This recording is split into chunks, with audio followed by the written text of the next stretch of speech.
Everybody remembers Apollo, the mission that first put humans on the moon. But what about the heroic program that made it possible? A cramped two-man capsule pushed to its absolute limits, where astronauts nearly died in the silent cold of space. This was Project Gemini, NASA's most dangerous gamble. The official story is that it was a stepping stone, but the real reason was far more urgent. It was a desperate battle in the Cold War, a high-stakes fight to master space before the Soviets did. NASA took these incredible risks for one reason: to win a war for the heavens that America couldn't afford to lose. It is March 1st in 1962. The city of New York is surrendering to a joyous, chaotic blizzard. It's not a storm of snow, but of paper. Storm of ticker tape, shredded telephone books, and ecstatic, hand-torn office memos fluttering down from the glass and steel canyons of Broadway. The air, thick with the roar of 4 million people, is electric. This is the welcome for a hero. A welcome America has reserved for its greatest champions. For Charles Lindbergh after he conquered the Atlantic. For General Eisenhower after he liberated Europe. And now for him, John Glenn. The man who just 10 days earlier had been a mere mortal, and was now a legend, his name etched into the national consciousness. He sits beaming in the back of an open car, a symbol of a nation's desperate hope made real. For a breathtaking 4 hours and 55 minutes, his tiny capsule, Friendship 7, had circled the globe 3 times. He had seen 3 sunsets and 3 sunrises from the silent black porch of space. He had weathered a terrifying, fiery re-entry, his capsule's heat shield threatening to fail, a scenario that would have meant instant incineration. But he had survived. He had returned a conqueror. And now, America was repaying him with this outpouring of pure, unadulterated relief and pride. For a brief shining moment, it felt like victory. It felt like the tide was turning. The nation, which had spent the last 5 years looking up at the sky with a deep sense of anxiety and inadequacy, could finally exhale. They had done it. They had answered the challenge. The Mercury 7 astronauts, these crew-cut, steely-eyed test pilots plucked from the military's elite, were the embodiment of the American spirit, the very definition of the right stuff. They were calm, brave, and technologically adept.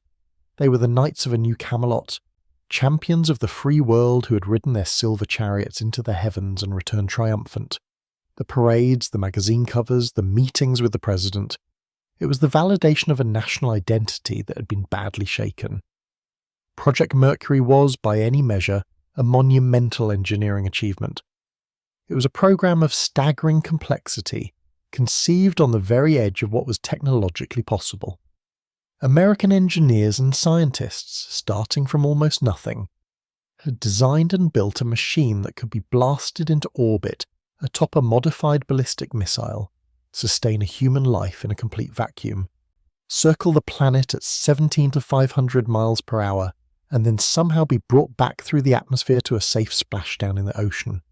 It was a Herculean task, a necessary and courageous first tentative toe dip into the cosmic ocean. It proved that America could do it, that they belonged in space. The ticker tape parades were not just for John Glenn, they were for the thousands of scientists and engineers who had willed this impossible program into existence. But while the confetti settled on the streets of Manhattan, in the quiet, fluorescent-lit halls of NASA's Manned Spacecraft Center, and in the tents, the smoke-filled back rooms of the Pentagon, there was no celebration. There was no sense of victory. There was only the cold, hard, and terrifying arithmetic of defeat. The ticker tape parade was an illusion, a beautiful and necessary piece of public theatre designed to mask a grim reality. Because when you brushed aside the confetti and looked at the scoreboard of the space race, America wasn't just losing, it was being comprehensively and systematically humiliated. The psychological wound had been opened 5 years earlier, on October 4th, 1907. That was the day the world changed forever. It was the day the Soviet Union, a nation Americans had been taught to view as a backward, brutish, and technologically inferior state, launched Sputnik 1. The satellite was little more than a polished metal sphere with 4 antennae, but its payload was a cultural and political atomic bomb. Its steady, impartial beep, beep, beep broadcast on radio frequencies anyone could pick up was a message to the entire world. It was the sound of a new era, a proclamation that the heavens now belonged to the hammer and sickle. The shock in the United States was profound, a mix of disbelief, fear, and deep national shame. It was a technological Pearl Harbor that shattered the myth of American superiority. And that was just the opening salvo. The Soviets followed up their triumph with a relentless, punishing pace of new firsts, each one a carefully calculated blow to American prestige. 1 month after Sputnik, they launched Sputnik 2, carrying the dog Laika. It was a one-way trip for the poor creature, but it was another monumental first. The first living being to orbit the Earth, proving that life could be sustained in the harsh environment of space. While America was struggling with exploding rockets on the launch pad, the Soviets were already sending probes to the moon. In 1959, their Luna 2 probe became the first man-made object to impact the lunar surface.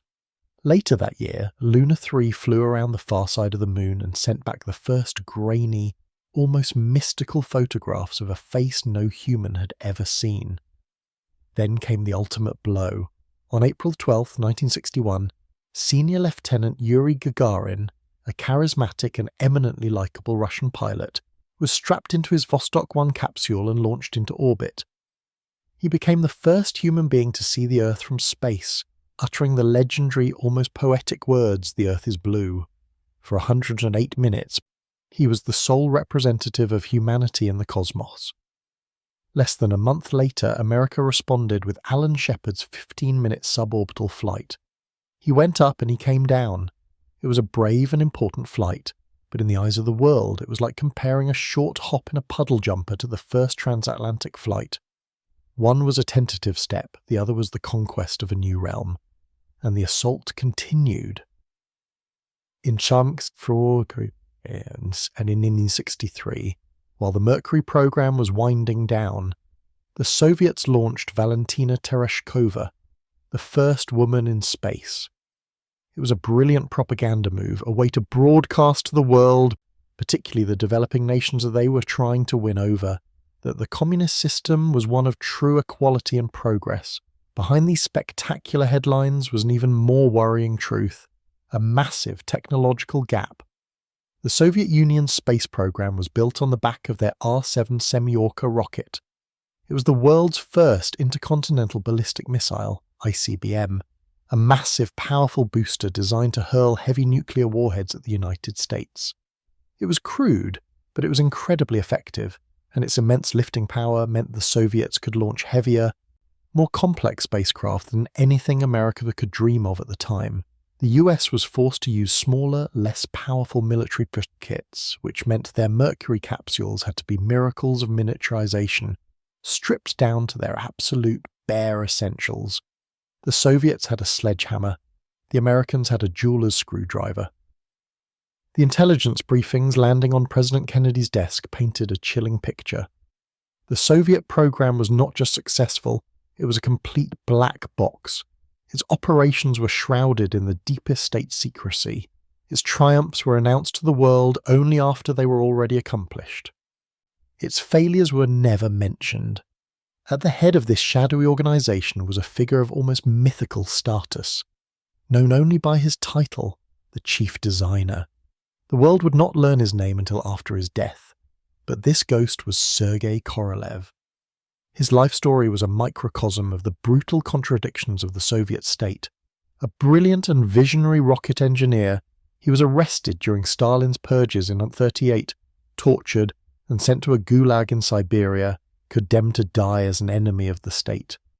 He was a breath away from death when he was plucked from the prison camps and put to work in a Sharashka, a special prison for scientists and engineers.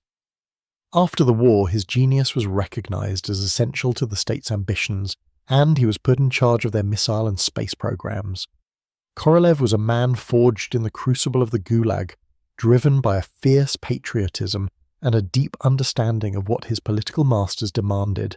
Spectacular, undeniable firsts. His approach to engineering was the polar opposite of the cautious, methodical, and safety-obsessed culture at NASA. Korolev was a gambler. He pushed his technology to its absolute limits and beyond. He stripped out redundant systems, took calculated risks with human life, and focused every ounce of his program's energy on achieving the next headline-grabbing milestone before the Americans. He was playing a different, faster, and more dangerous game, and he was winning. For the leaders of the United States, this was more than just a friendly competition. The space race was the central front in the Cold War. It was a proxy battle for the hearts and minds of the entire planet. Every Soviet triumph was broadcast as a victory for the communist system, a powerful advertisement to the newly independent nations of Africa, Asia, and South America who were choosing which ideology, which superpower to align with. How could America claim to be the leader of the free world, the beacon of progress and innovation, when it was so clearly and publicly lagging in the most important technological contest of the century?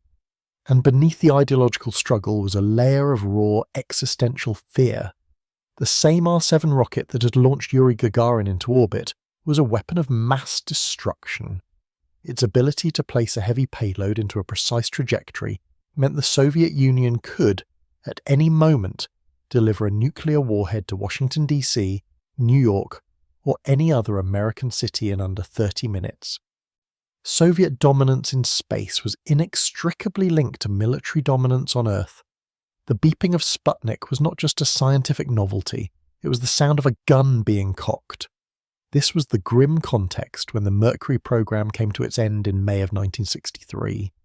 Gordon Cooper piloted the final mission Faith 7 for a grueling 22 orbits. It was the longest American flight yet, a testament to Cooper's skill and endurance.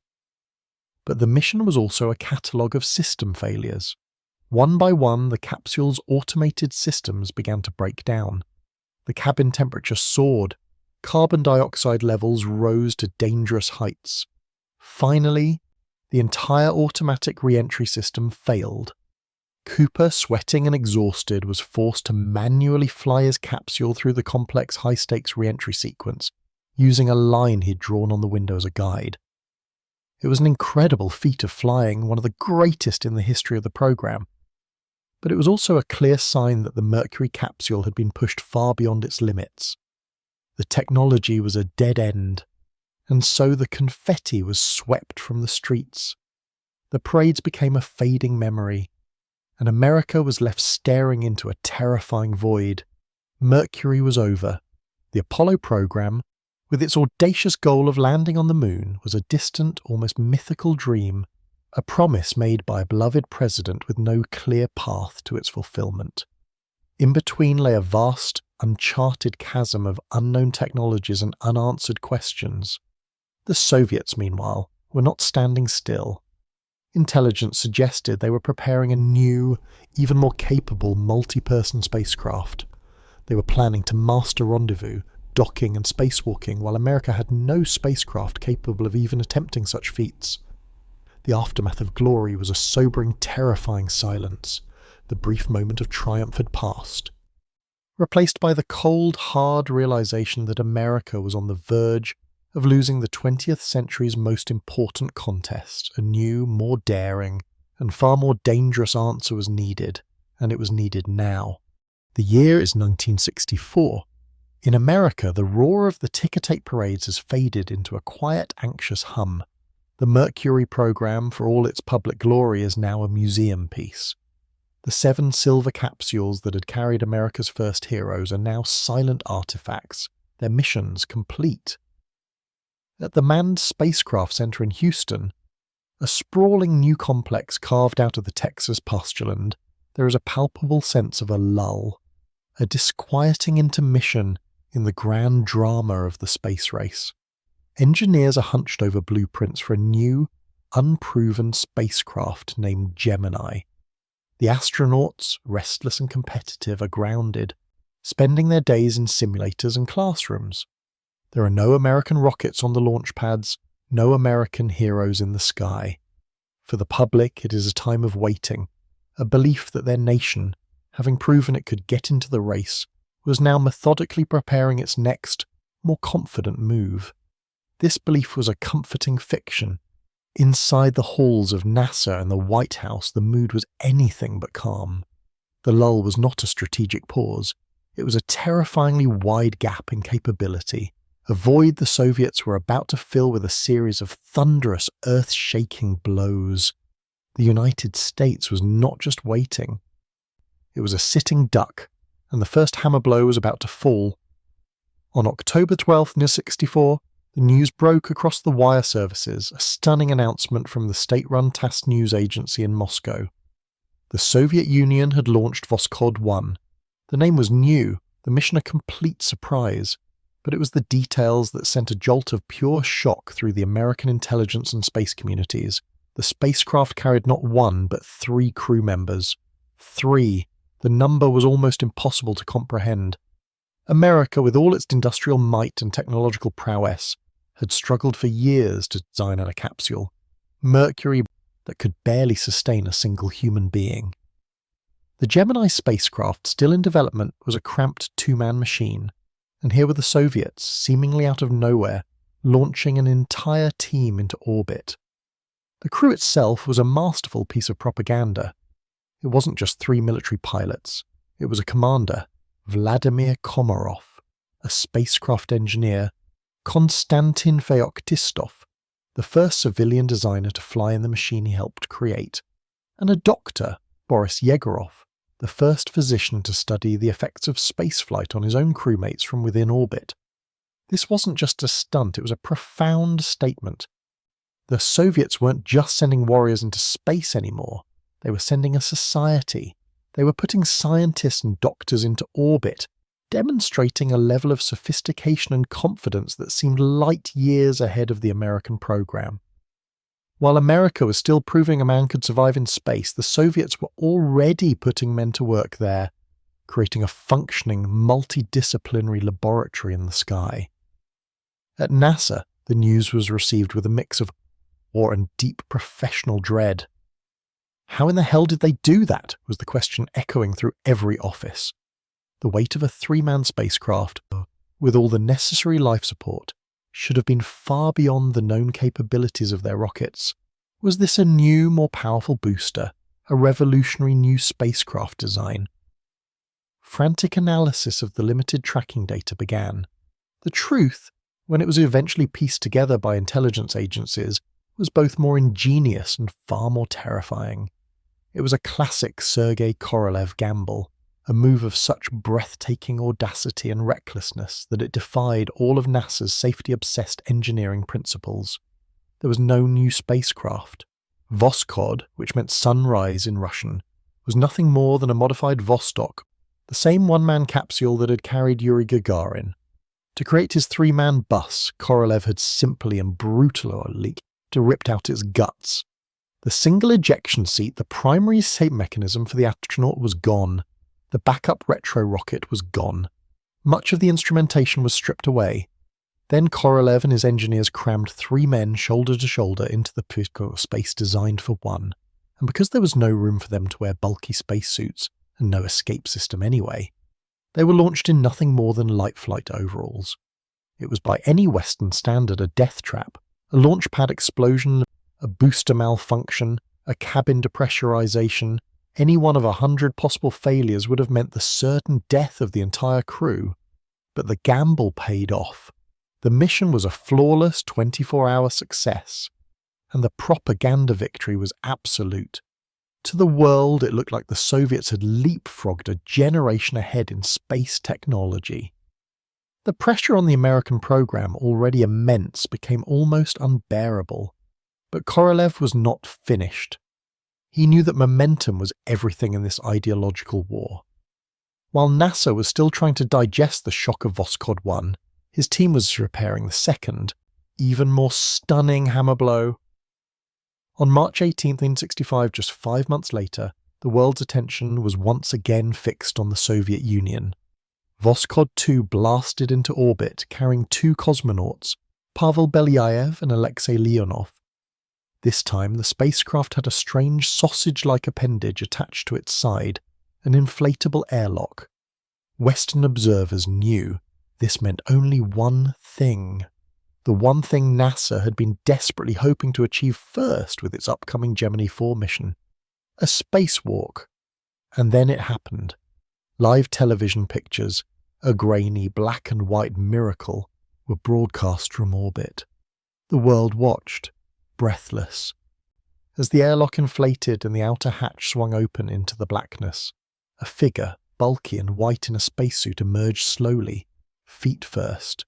This was Alexei Leonov. For a moment he just floated there, a human being suspended in the void, attached to his ship by a mere tether. Then with a gentle push, he swam out into the cosmos. It was a moment of transcendent, almost spiritual power. For 12 minutes, Leonov floated free, a solitary human satellite orbiting the Earth. He was not just looking at the world from a window, he was truly in space. He somersaulted gently, Warsi. The brilliant blue and white marble of the Earth turning slowly beneath him, the sun a dazzling unfiltered glare. "The Earth is round," he reported, his voice filled with a sense of pure, unadulterated awe. He was a man swimming in an ocean of stars, the first emissary of life to step outside the confines of his ship and touch the void. The political and technological significance of this moment was catastrophic for the United States. A spacewalk, or extravehicular activity, EVA, was not just a photo opportunity. It was the public demonstration of a critical, non-negotiable capability for any future ambitions in space.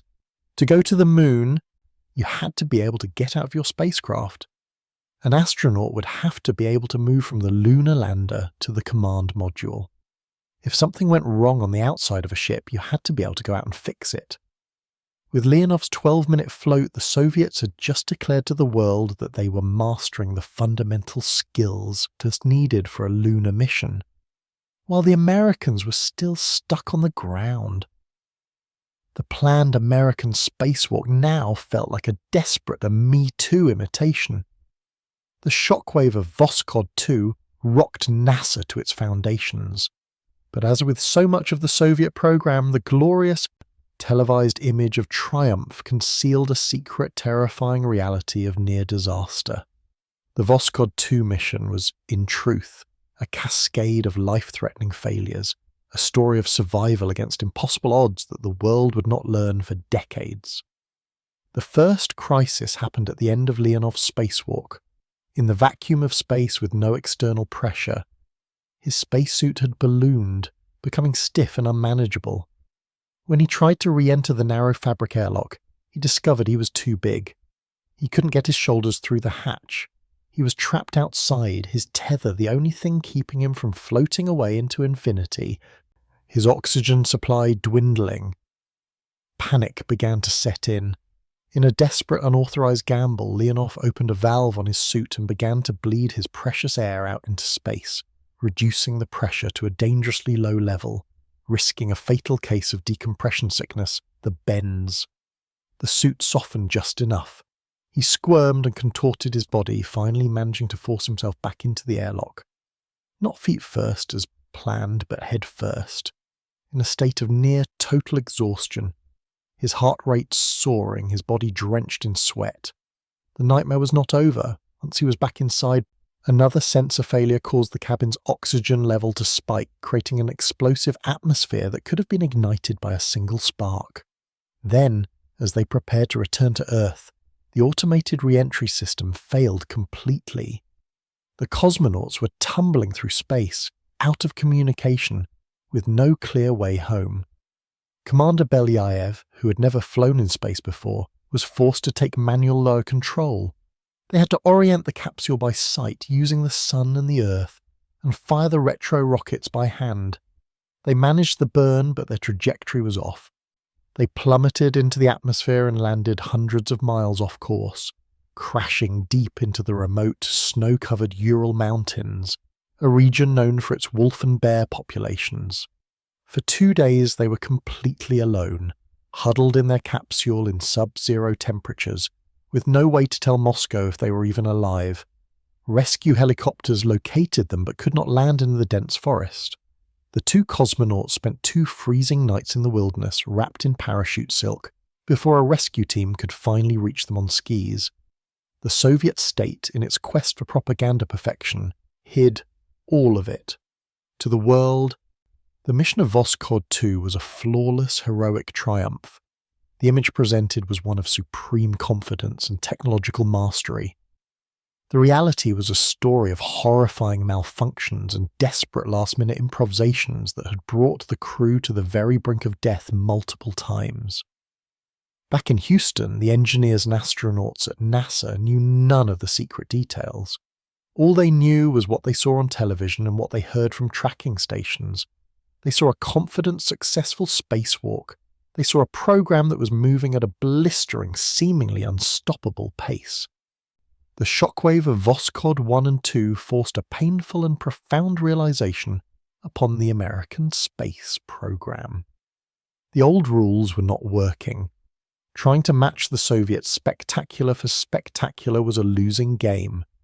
Korolev was a master of the risky, audacious first, and his political system was perfectly designed to support that strategy. A strategic pivot was needed. The leaders at NASA, men like Flight Director Chris Kraft, a demanding but brilliant engineer, and Deke Slayton, the grounded Mercury astronaut who was now in charge of crew assignments, realized that America's only path to victory was to change the definition of winning. The goal could no longer be simply to be first. The goal had to be best. It wasn't enough to just float in space. You had to be able to work there, productively and repeatedly. It wasn't enough to just get near another spacecraft. You had to be able to dock with it, to make 2 ships one. The Soviet shockwave had clarified Gemini's true purpose. It was no longer just a series of engineering tests. It was now a declaration of war. A war of capability, of operational supremacy. The program would be a relentless, step-by-step campaign to master the fundamental arts of spaceflight in a way the Soviets, for all their headline-grabbing stunts, had not. It meant the risks would have to be enormous. The schedule would be brutal. The astronauts would be pushed to their absolute limits. The shockwave had cornered America, and its only way out was to fight back with a program of unprecedented danger and ambition. The year is Mugsu-1. The White House, under its new youthful resident, is supposed to be a place of vigor and bold new ideas. President John F. Kennedy, handsome, charismatic, and eloquent, has been swept into office on the promise of a new frontier.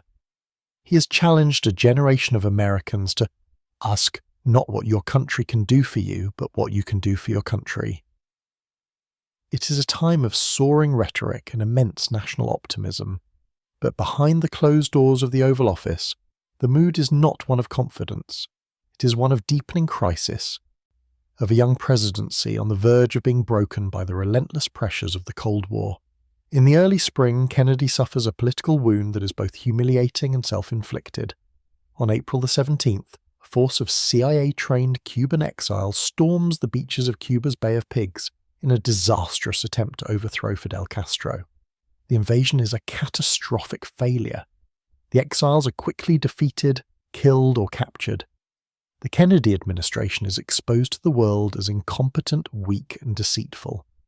For a president who had campaigned on strength and savvy, it is a moment of profound personal and political shame. He is hammered by the press, distrusted by his allies, and mocked by his enemies. And then, while the embers of the Cuban disaster are still glowing, the sky falls in.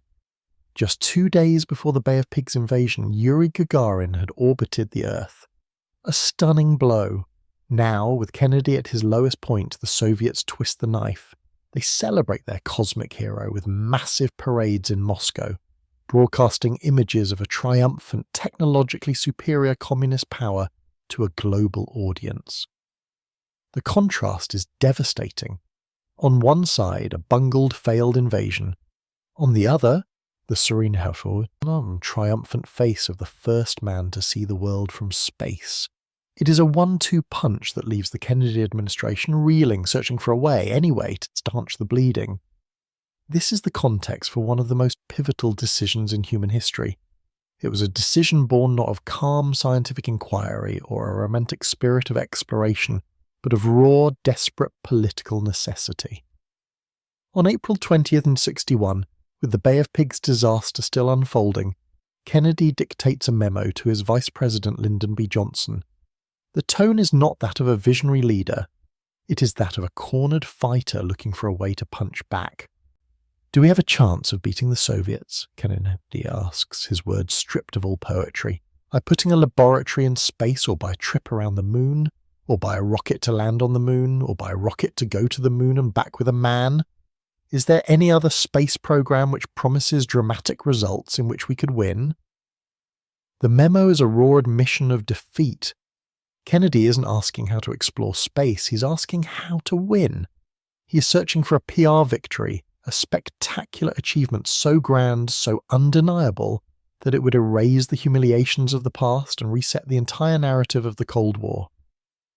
The task falls to Vice President Johnson, a man who understood power better than perhaps anyone in Washington. A shrewd, domineering, and relentless political operator, Johnson had been made chairman of the National Aeronautics and Space Council. He launches into his task with ferocious energy, convening a series of urgent, high-stakes meetings. He summons the leaders of NASA, the top generals from the Pentagon, and the nation's leading scientists. He grills them, demanding answers. What can we do? How fast can we do it? And can we beat the Russians? The options are laid out on the table, and one by one, most are dismissed. Could they build a large permanent space station first? Probably not. The Soviets' massive R-7 rocket gave them a clear advantage in lifting heavy components into orbit. It was a race they were likely to lose. Could they be the first to send a man on a trip around the moon, a circumlunar flight? Again, a possibility, but the Soviets were almost certainly ahead in developing the necessary booster. It wasn't a decisive enough victory. It felt like another potential silver medal in a contest where only gold mattered. Then there was the last option, the most extreme, the most difficult, the most outrageously ambitious idea of all, landing a man on the moon and returning him safely to the Earth.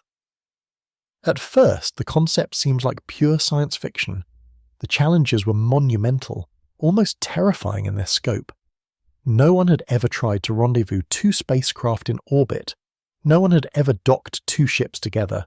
No one knew if an astronaut could even survive in a spacesuit outside his capsule, let alone perform complex work on the lunar surface. No one had ever built a rocket powerful enough to escape Earth's gravity with the amount of fuel and equipment needed for a round trip.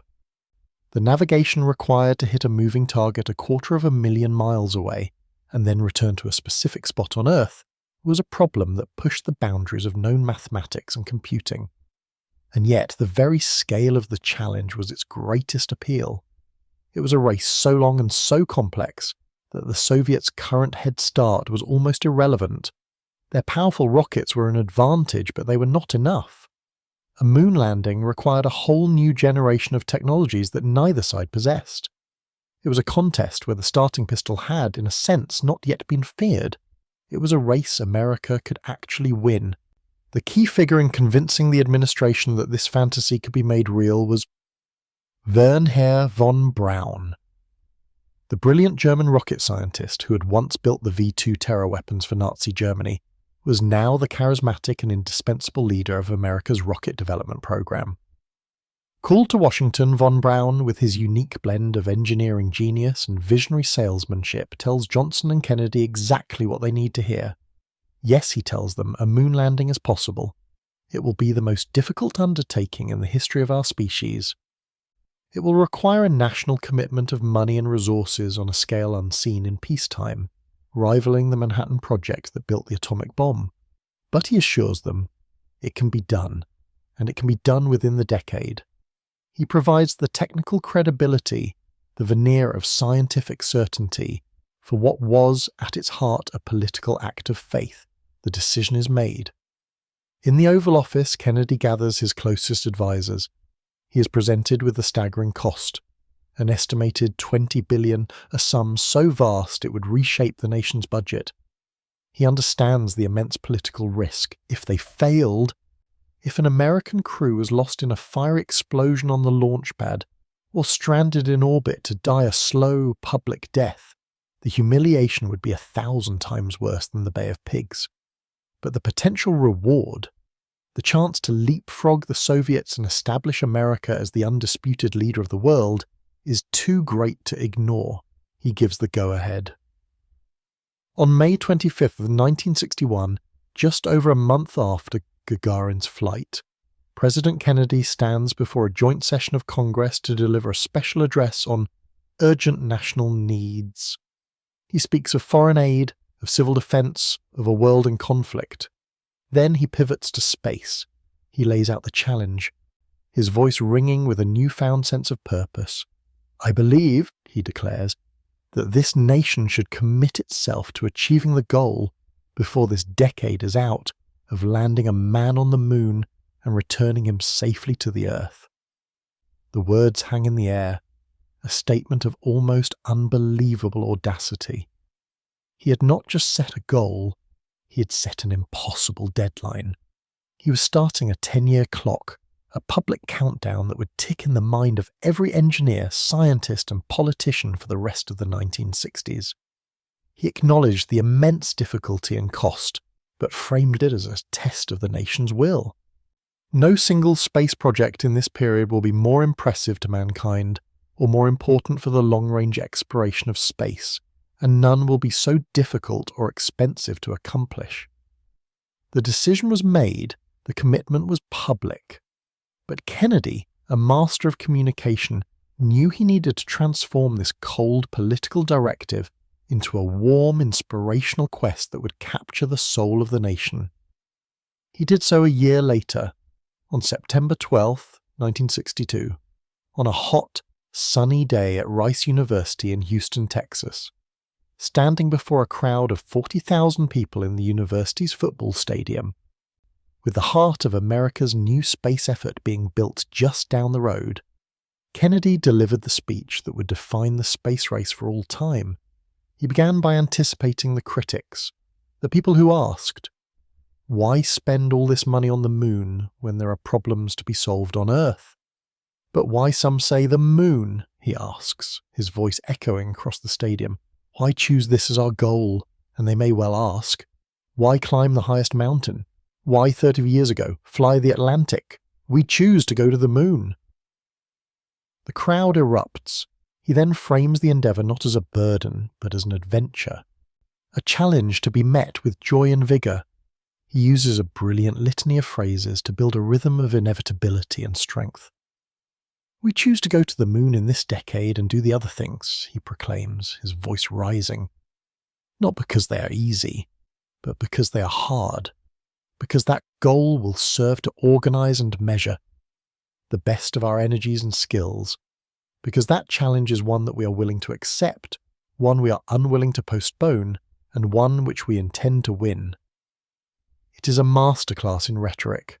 He had taken a desperate political gamble, born in a moment of crisis, and elevated it into a noble, multi-generational quest, a test of the American character. He had made the moon landing feel not just necessary, but destined. The speech cemented the Apollo program in the American psyche. It became more than just a government project. It was now part of the national identity, a promise made by a beloved president that the nation would have to keep even after his tragic death just a year later. For NASA, the speech was both a blessing and a curse. It was a blessing because it effectively gave them a blank check. It unleashed a torrent of funding and national resources that was unprecedented in peacetime. At its peak, the Apollo program would employ over 400,000 people and consume more than 4% of the entire federal budget. It was the largest mobilization of technological and human capital in history. But it was also a curse, because that ticking clock was real. For the engineers, the astronauts, and the managers of the space program, Kennedy's beautiful words were now a terrifyingly specific and non-negotiable work order. They had been given a divine decree from their fallen leader. They now had to invent the science and engineer the machines to make it a reality. They had to solve 1,000 problems that had never been solved, and that they had to do it all before the decade was out. Kennedy had pointed to the summit of the highest, most dangerous mountain in the solar system. He had committed the full power and prestige of the United States to the climb, but he had not provided a map, a rope, or even a pair of boots. That was a job for the engineers and astronauts. The impossible promise had been made. The real work, the dirty, dangerous, and uncertain work of figuring out how to actually get there, was about to begin. And that work had a name: Project Gemini. In the wake of President Kennedy's monumental promise, the men and women of NASA were left standing on the edge of a chasm. On their side of this great divide was the hard-won but limited experience of Project Mercury. They had proven, at great cost and effort, that they could put a man on a bicycle and keep him upright for a few shaky trips around the block. On the far side of the chasm, impossibly distant, lay the serene cratered landscape of the moon, the destination of Project Apollo. And in between, there was nothing, a void of terrifying unanswered questions and unknown technologies. To go from Mercury to Apollo was not a simple step. It was a leap across a canyon of such profound ignorance that to even attempt it with the current state of knowledge would be an act of collective suicide. Before they could even begin to design the machines that would go to the moon, they had to confront the three great dragons that guarded the path. Three fundamental questions so critical that a failure to answer any one of them would mean the end of the dream. The first dragon was time. The longest an American had spent in space was Gordon Cooper's 34 hours. It was a grueling, system-plagued marathon that had pushed both man and machine to their breaking point. But a mission to the moon and back would take, at a minimum, 8 days. Some projections put it closer to 2 weeks. A fundamentally terrifying question loomed over the entire endeavour. Could the human body even survive that long in the alien environment of zero gravity? No one knew the answer. Doctors and scientists proposed a horrifying list of potential maladies. Would an astronaut's bones, no longer needing to support weight, leach so much calcium that they would become brittle as chalk, shattering upon return to Earth's gravity? Would their cardiovascular systems, unburdened by the need to pump blood uphill, simply give up, or causing them to black out and die upon re-entry? Would their eyeballs, under constant fluid shifts, change shape, robbing them of the sharp vision needed to fly their spacecraft? Or would the psychological toll, the confinement in a tiny metal box, the isolation and the unceasing stress, simply drive them mad? Before America could send men to the moon, it first had to discover if the human body was even capable of making the journey. The second dragon was manoeuvring. The Mercury capsule was a cannonball. It was fired into orbit on a precise trajectory, circled the Earth as a passive satellite, and then a series of retro rockets fired to slow it down and bring it home. The astronaut, for the most part, was a passenger, but Apollo demanded something radically different. The Apollo mission architecture, known as Lunar Orbit Rendezvous, required 2 separate spacecraft, a command module and a lunar module, to separate in lunar orbit and then, critically, to find each other and link up again. This was the art of orbital rendezvous and docking, and it was a complete and utter unknown. It meant turning a spacecraft from a passive projectile into a nimble, pilotable vehicle. It meant chasing down a moving target 250,000 miles from home, approaching it with microscopic precision, and physically connecting with it to form a single ship, all while both vehicles were screaming through the void at 5 miles per second. The orbital mechanics were a celestial ballet of nightmarish complexity. A single miscalculation, a moment of pilot error, could send a spacecraft careening past its target with no way to return or cause a catastrophic collision. And if the lunar module failed to dock with the command module on its return from the moon's surface, the 2 astronauts inside would be stranded in lunar orbit forever, a slow, horrifying death sentence broadcast to the world. The third and final dragon was work. The Soviet cosmonaut Alexei Leonov had proven a man could float outside his spacecraft. He had completed a spacewalk, but his brief triumphant excursion had answered none of the practical questions. Could an astronaut in a clumsy, pressurized, balloon-like suit actually perform useful work? Could they use a wrench? Could they tighten a bolt? Could they maneuver with purpose, or would every action send them spinning helplessly into the void as Newton's third law dictated? A mission to the moon would absolutely depend on this capability. Astronauts would need to be able to move between modules, to set up experiments on the lunar surface, and most critically, to perform emergency repairs on the outside of their ship if something went wrong. If a human being couldn't function as a technician in space, the entire Apollo concept was just a fantasy. Time, maneuvering, and work. These were the three dragons, the three monumental unknowns that made up the chasm between Mercury and Apollo.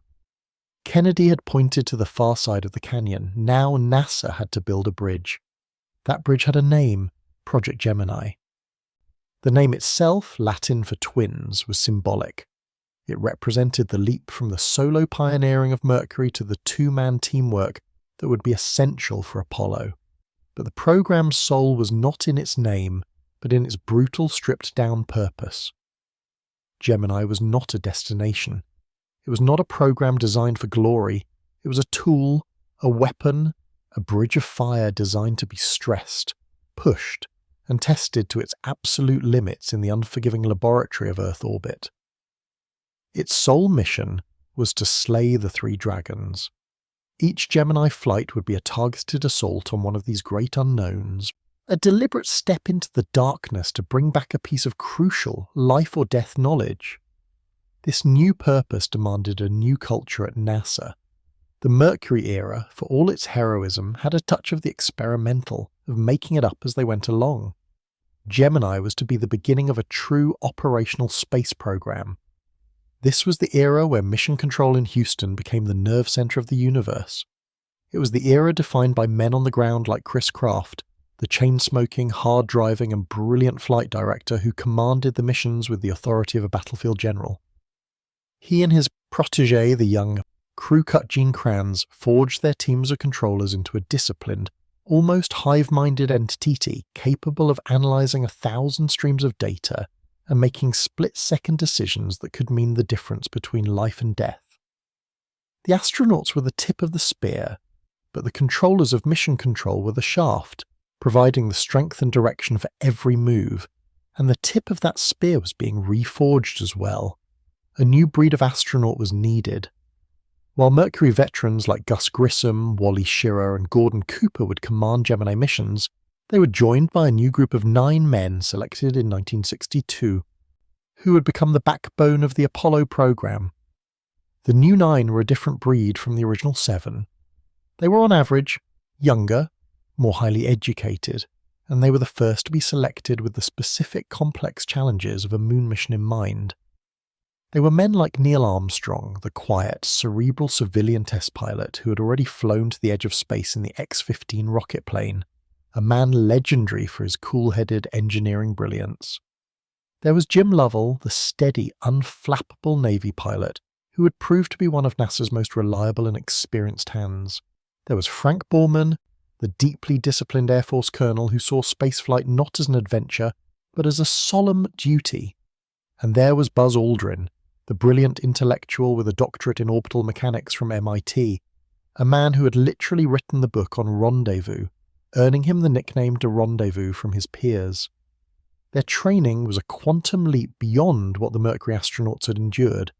They were not just expected to be passengers, they had to be master pilots, systems engineers and scientists. They spent thousands of hours in a new generation of sophisticated simulators, machines that could accurately replicate the terrifying dynamics of a rendezvous or the violent chaos of a re-entry. They practiced docking over and over until the delicate dance of firing thrusters and aligning crosshairs was pure muscle memory, a skill they would have to perform perfectly, with no second chances, in the cold of space. But before these new pilots could fly their new missions, they needed a new ride. The Atlas rocket that had launched John Glenn was a notoriously temperamental booster, and it simply wasn't powerful enough to lift the new, much heavier Gemini capsule. The answer was found in the military's arsenal, the Titan II intercontinental ballistic missile. The Titan II was a beast. It was a 2-stage liquid-fueled rocket designed for one purpose: to launch from a hardened silo in the American Midwest and deliver a 9-megaton thermonuclear warhead to a target in the heart of the Soviet Union in under 30 minutes. It was a pure instrument of war, and now NASA had to tame it, to man-rate it for the delicate task of carrying humans. The challenge was immense, because the Titan II was powered by one of the most volatile and dangerous fuel combinations ever devised, hypergolics. This was a toxic, corrosive and nightmarish brew of Aerozine 50 and nitrogen tetroxide. These fuels had one key advantage: they were stable at room temperature and ignited instantly, on contact, with no need for a complex ignition system. This made the rocket perfect for a quick-launch military missile. But it also made it a flying bomb. A leak of the fuel or the oxidizer, which was a vicious reddish-brown gas, would be instantly catastrophic, dissolving metal and flesh with equal ferocity. The astronauts would essentially be sitting on top of two giant thin-skinned tanks of poison, fire and acid. Furthermore, the Titan II had a violent, shuddering vibration during its ascent, a pogo oscillation so severe that engineers feared it could literally shake the astronauts unconscious. An enormous effort was undertaken to smooth out the ride, to strengthen the vehicle, and to build in redundant systems, but the fundamental danger remained. Every Gemini launch would be a controlled explosion, a ride on a tamed but never truly broken monster. So the pieces were in place. The chasm of unknowns defined the mission. The new Gemini spacecraft was the vehicle, the new breed of astronauts and their controllers were the team, and the terrifying Titan II was the engine. This was the bridge that had to be built. It was a bridge of fire, both literally, in the incandescent rage of the Titan's launch, and metaphorically, in the immense fiery crucible of risk that every crew would have to cross. Each mission would be a new piling driven into the chasm, a new plank laid across the void. The plans were drawn, the men were trained, the rocket stood waiting on the pad at Cape Kennedy. Now, America had to take its first step onto that bridge, with no guarantee of ever reaching the other side. The first of the great dragons, the challenge of work of the spacewalk, was waiting. To understand the sheer brutal audacity of Project Gemini, you must first understand the machine at its heart. This was no elegant chariot of the gods, no comfortable vessel for celestial tourists. This was a machine built for a dirty, dangerous job. It was a stripped-down, high-performance experimental hot rod designed to be flown hard and pushed to the very breaking point. The astronauts who flew it, a unique breed of engineers and test pilots, developed a relationship with it built on a foundation of deep respect and healthy fear. They gave it nicknames that spoke volumes: the Gusmobile, after the demanding hands-on astronaut Gus Grissom, who shaped its design, the Blue Gemini for its distinctive deep blue sheen, and most tellingly, the Angry Alligator, a name that perfectly captured its aggressive look and its temperamental, sometimes vicious nature. To appreciate the quantum leap that Gemini represented, you have to remember what came before it. The Mercury capsule was a marvel of miniaturization, but it was fundamentally a passive vehicle. It was a bell-shaped can, so small that the astronaut was famously said to not get in it, but to wear it. The pilot was a passenger, a biological payload with a few buttons to push. He was, in the cynical but largely accurate words of the test pilot community, spam in a can.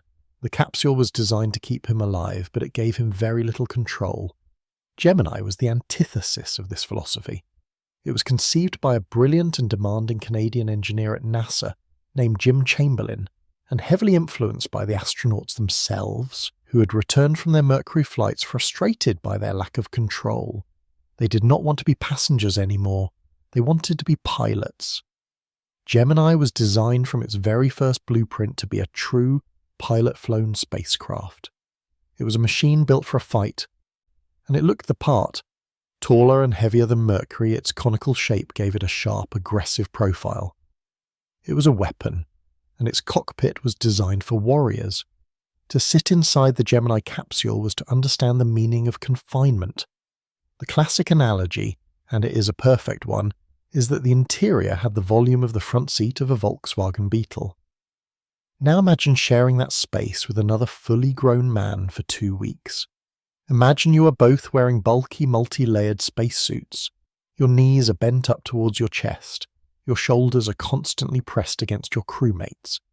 To retrieve a piece of equipment or a packet of food from a storage locker requires a slow, deliberate, and carefully coordinated gymnastic maneuver. There is no room for error, no room for wasted motion, no room for personal space. It was the most intimate and demanding office in human history, and in front of you is the dashboard. The instrument panel of the Mercury capsule was relatively simple, with a limited number of gauges and switches. The panel of the Gemini was a technological explosion. It was a dizzying, overwhelming wall of hundreds upon hundreds of switches, dials, gauges, indicator lights, and circuit breakers. Covering not just the main panel, but also the overhead space and the center console between the two astronauts. It looked less like the cockpit of a capsule and more like the control room of a nuclear submarine. This complexity was not for show. It was the physical manifestation of the program's core philosophy. Every one of those switches had a purpose. Every system, from the life support to the navigation, had a manual override. The astronauts were expected to be masters of this machine. They spent thousands of hours in simulators, memorizing the function and location of every single circuit breaker. They had to know this ship on a level of intimacy that no pilot had ever known their aircraft, to understand its sounds, its vibrations, its smells. They were not just the pilots, they were the onboard computer, the chief mechanics, and the mission controllers of last resort. There were, however, two crucial luxuries afforded by the new design: the windows.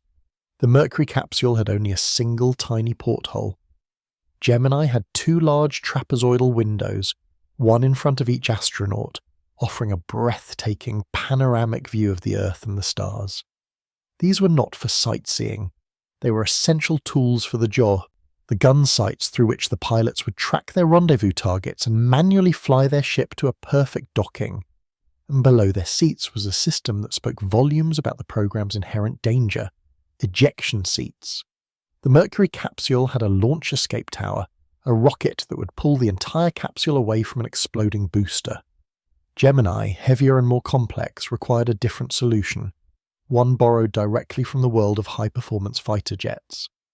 In the event of a catastrophic failure on the launch pad, or during the first moments of ascent, the sequence would be terrifyingly fast and violent. Explosive bolts would blow the two hatches clean off. A fraction of a second later, two powerful rockets, one under each seat, would ignite, firing the astronauts out of the capsule and away from the fireball. They would be subjected to over 20 Gs of acceleration, a bone-crushing, organ-bruising force at the very edge of human survivability. It was a brutal, desperate last-ditch system of survival that thankfully was never used. But its presence was a constant, sobering reminder to every Gemini crew of the raw power and danger they were riding. The true genius of the Gemini spacecraft, however, was on the outside. Unlike the single-piece construction of Mercury, Gemini was revolutionary in its modular design. It was built like a set of Lego blocks, with different sections that housed different systems. The front piece was the re-entry module, the conical shell where the crew lived and which would return to Earth. Behind that was the retrograde section, a ring containing the solid fuel rockets that would fire to slow the capsule for its fiery plunge home. And behind that was the real innovation, the heart of Gemini's capability, the equipment section. This was a large cylindrical module, the downstairs of the spacecraft. That would be jettisoned just before re-entry. This external, unpressurized bay housed the life-giving and game-changing systems that Mercury could only dream of. It held the tanks of liquid oxygen and hydrogen for a revolutionary new power system, fuel cells. Mercury had been limited by the short life of its batteries. Gemini was the first crewed spacecraft to use fuel cells, which chemically combined hydrogen and oxygen to create electricity, with pure drinkable water as a convenient byproduct.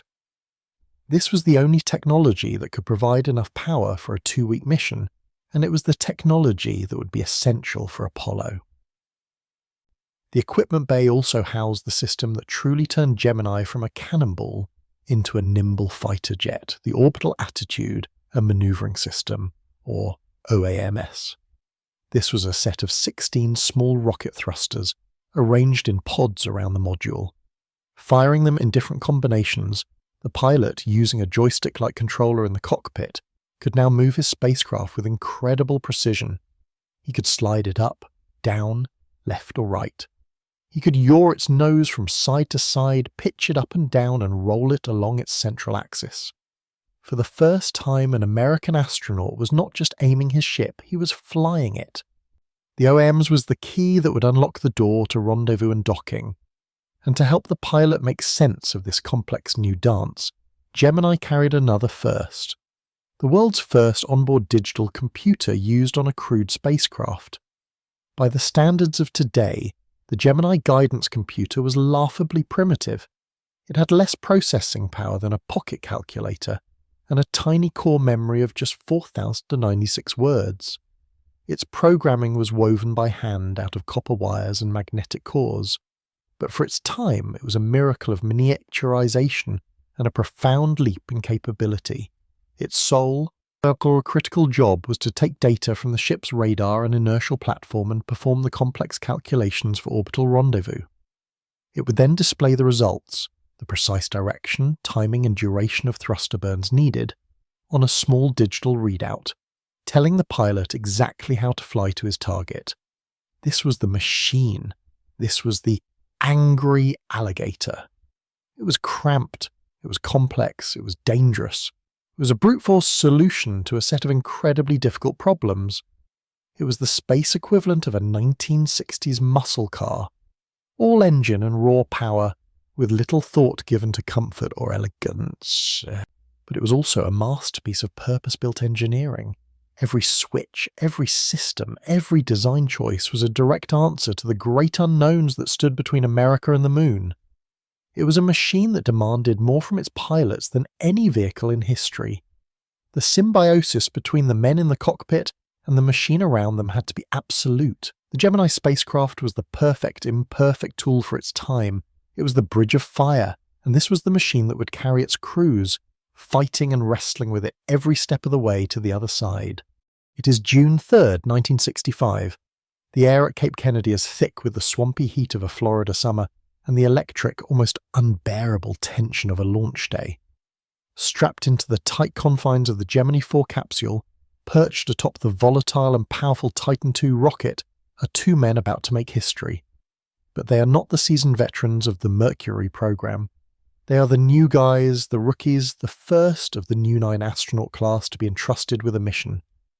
Their flight represents a new chapter, a new generation stepping up to carry the weight of a nation's ambition on their shoulders. The commander is Jim McDivitt, a man of quiet intensity and formidable intellect. A graduate of the elite Air Force test pilot school, McDivitt was known not for his swagger, but for his sharp analytical mind. He was the thinking man's astronaut, a pilot who flew with the precision of an engineer, his every action governed by a deep understanding of the complex machine around him. His job was to be the rock, the steady hand responsible for the lives of his crew and the success of America's most ambitious mission to date. His pilot is Ed White, a man who seemed to have been sculpted from the very ideal of the all-American hero. A West Point graduate, a gifted athlete, and an immensely powerful and enthusiastic pilot, White possessed an infectious optimism and a physical presence that filled every room he entered. If McDivitt was the mission's brain, White was its heart and its muscle, and it was he who had been chosen for this mission's most spectacular and dangerous task, to become the first American to walk in space. The primary goal of Gemini 4 was, on its face, a simple test of endurance. McDivitt and the White were tasked with staying in orbit for 4 days, longer than all the previous American Mercury flights combined. They were to be the human guinea pigs, testing the limits of the new Gemini spacecraft and, more importantly, the limits of their own bodies in the hostile environment of zero gravity. But just weeks before their launch, a new urgent objective had been added to their flight plan, a directive that came straight from the top. Alexei Leonov had performed his spacewalk in March, and America, in a state of near panic, needed an answer. The 4-day endurance mission was now set to become the stage for a dramatic public rebuttal. Ed White's spacewalk, or EVA, was no longer a distant possibility for a future flight. It was now the absolute centerpiece of Gemini 4. The schedule was brutally compressed.